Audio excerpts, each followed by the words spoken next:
एक समय की बात है। एक घने जंगल के पास एक छोटा सा गांव बसा हुआ था। उस गांव में सुरेश नाम का एक आदमी रहता था। सुरेश चालाक और चतुर था, लेकिन साथ ही स्वार्थी भी। उसका मानना था कि जीवन में केवल चालाकी से ही सफलता मिलती है और मेहनत करने से कुछ हासिल नहीं होता। वह अक्सर लोगों को धोखा देकर अपने काम निकालता था और हमेशा दूसरों का लाभ उठाने की कोशिश करता था। सुरेश का एक पड़ोसी रमेश था, जो बिल्कुल उसके विपरीत था। रमेश मेहनती, ईमानदार और विनम्र था। वह हमेशा दूसरों की मदद के लिए तैयार रहता और कड़ी मेहनत में विश्वास रखता था।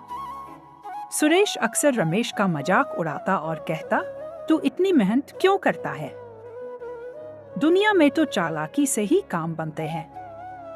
तुझे मेहनत करने से कुछ नहीं मिलेगा।"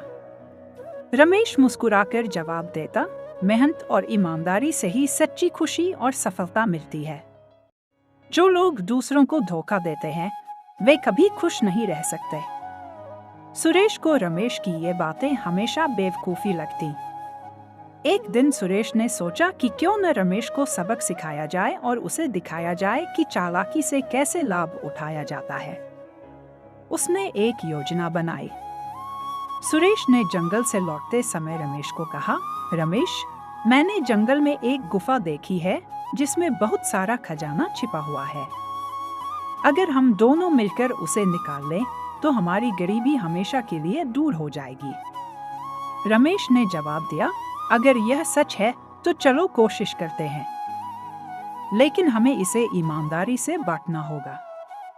सुरेश ने मन ही मन हंसते हुए सोचा, "मैं यह खजाना खुद हड़प लूंगा, रमेश को धोखा देकर।"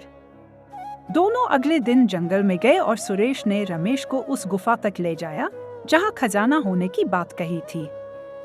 जैसे ही रमेश गुफा के अंदर जाने लगा, सुरेश ने बाहर से गुफा का मुंह पत्थरों से बंद कर दिया। उसका इरादा था कि रमेश गुफा में फंसा रहेगा और वह खुद खजाने को ढूंढकर ले जाएगा। सुरेश ने सोचा कि वह आसानी से खजाना पा लेगा और रमेश से छुटकारा भी मिल जाएगा। लेकिन उसे गुफा के अंदर से रमेश की चीखें सुनाई दी।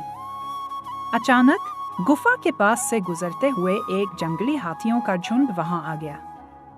उन्होंने सुरेश को देखकर हमला करने की कोशिश की। सुरेश डर के मारे भागने लगा, लेकिन हाथियों ने उसे चारों ओर से घेर लिया। उसने सोचा कि उसका अंत आ गया है। उसी समय गुफा के अंदर फंसा रमेश किसी तरह बाहर निकलने का रास्ता खोज रहा था। उसने अपने मजबूत इरादे और धैर्य से एक छेद बना लिया और बाहर निकल आया।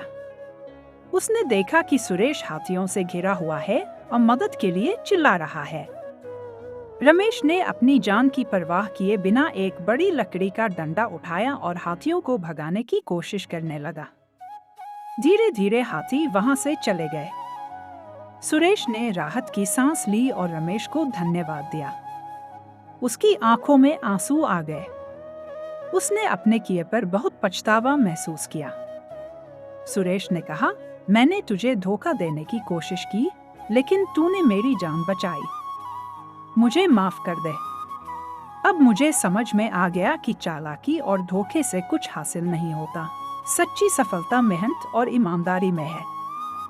रमेश ने उसे माफ करते हुए कहा, "हम सभी गलतियां करते हैं, लेकिन जो अपनी गलतियों से सीखता है वही सच्चा इंसान है। अब तू भी ईमानदारी से काम कर और देख, तुझे सच्ची खुशी कैसे मिलती है।" सुरेश ने रमेश से वादा किया कि वह अब कभी किसी को धोखा नहीं देगा और मेहनत और ईमानदारी से जीवन जिएगा। उस दिन से सुरेश का जीवन बदल गया। उसने रमेश की तरह कड़ी मेहनत करना शुरू कर दिया और धीरे धीरे गांव के लोग उसे